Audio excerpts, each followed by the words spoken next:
Hello mga kalodi, magandang gabi po sa inyong lahat.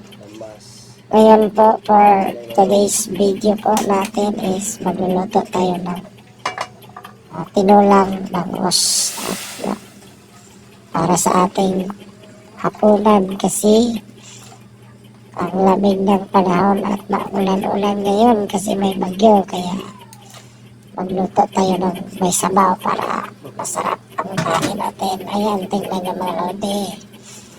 Yan, nilagay ko na po yung bangos natin dyan na nakahiwa sa kumukulong tubig.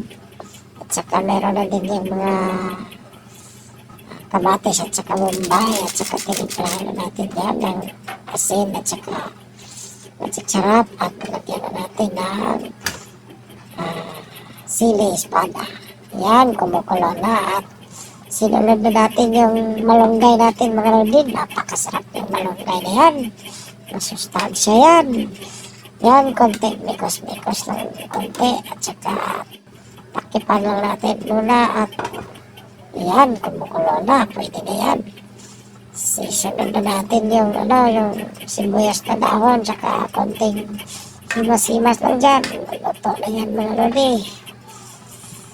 Ayun na natin maluto mga lodi at maghapunan na tayo. Ayan, tignan nyo. Tapos na tayo magluto at kukunin na natin at ilagay sa ating lagayan para makapag-umpisa na tayong kumain.